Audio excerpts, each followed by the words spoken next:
নমস্কার, কেমন আছেন সবাই? আশা করি সবাই খুব ভালো আছেন, আমরাও খুব ভালো আছি। তো সারাদিন আজকে প্রচণ্ড বৃষ্টি হচ্ছে, তো আমি সকালে উঠে একটু জল খেয়ে নিচ্ছি, তারপরে ভাবছি রান্নার দিকে যাব। তবে এখানে একটু আমি বসে আছি, তো বাবানকে তো একটু দুষ্টুমি করতেই হবে, সেই কারণে বাবান শুধু লাইটের সুইচ জ্বালাচ্ছে বন্ধ করছে, জ্বালাচ্ছে বন্ধ করছে, এটাই ওর খেলা। যাই হোক, তবে সারপ্রাইজ হয়ে গেলাম এটা শুনে যে সুদীপ্ত এসে বলছে, আজ তোমায় রান্না করতে হবে না, আজ আমি রান্না করব, তুমি খেয়ে বলো যে কেমন লাগছে। আমি ঠিক আছে, তাহলে তো কোনো কথাই নেই। তো আবার দেখছি এই বৃষ্টির দিনে নিয়ে চলে এসছে খাসির মাংস। আমরা ঠিক আছে, যাক, তুমি তাহলে পেঁপে দিয়েই বানিয়ে নাও। ততক্ষণে আমি বাবানের জন্য খাবার বসিয়ে নিই। তো বাবানের জন্য এই যে লাউ, বিভিন্ন রকম ভেজিস আছে, লাউ, গাজর, বিনস, এইসব। আর মাংসটার এই অবস্থা, কেননা মাংসটা ডিপ ফ্রিজে ছিল, তাই জমে গেছে পুরো। তো আমি এগুলোকে প্রেশার কুকারে দিয়ে পুরো হুইসেল দিয়ে নেব। বেশি করেই হুইসেল দেবো যাতে সমস্ত সবজি গলে যায়, কেননা এরপরে আমাকে ছাঁকনির সাহায্যেও একটু ডুলে ডুলে ছেঁকে নিতে হবে। যাই হোক, পরিমাণ মতন জল দিয়ে দিয়েছি, নুনও দিয়েছিলাম হালকা করে, কিন্তু সেটা দেখাইনি। তো এবার ঢাকা চাপা দিয়ে হুইসেল দিতে বসিয়ে দেবো। তবে তোমাদেরকে দেখিয়ে দিচ্ছি আজ কী কী রান্না করছি। আজ হবে লাউ চিংড়ি আর পেঁপে দিয়ে খাসির মাংস।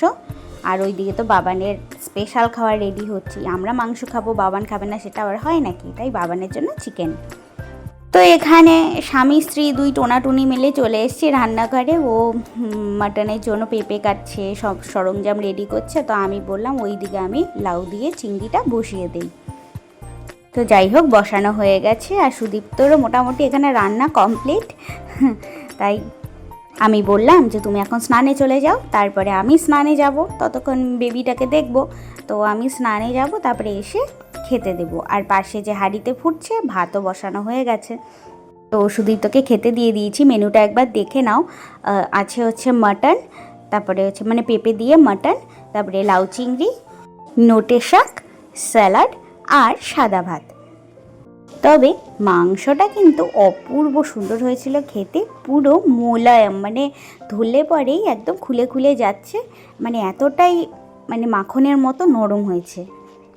যাই হোক, এই মাংসের রেসিপিটি সমস্ত কিন্তু আমার চ্যানেলে দেওয়া রয়েছে, আপনারা অবশ্যই দেখে নেবেন। তা সুদীপ তো নিজেও খাচ্ছে, তো আমাকেও বললো একটু খেয়ে দেখো কেমন বানিয়েছি। আমি তো জানি সুদীপ তো ভালোই রান্না করে, আমারও খুব ভালো লেগেছে। যাই হোক, দুপুরের খাওয়া মোটামুটি হয়ে এসেছে। তারপরে বাতাবি লেবু নিয়ে বসেছে। তো বাবান কি আর বাবার পেছন ছাড়বে? আর বাবান বেসিক্যালি মোটামুটি সব রকমের ফল খেতেই ভালোবাসে। তো তাই বাবানও বসে বসে খাচ্ছে, আর বাবাও খাচ্ছে বসে বসে। আমিও যদিও খেয়েছিলাম, কিন্তু একটু পরে। যাই হোক, আজকে ব্লগটি আর বাড়ালাম না। তো সবাই সুস্থ থেকো, ভালো থেকো, আনন্দে থেকো, আর হচ্ছে আমার ব্লগ দেখতে থেকো। আর যদি ভালো লাগে লাইক, শেয়ার এবং সাবস্ক্রাইব করে অবশ্যই আমার পাশে থেকো।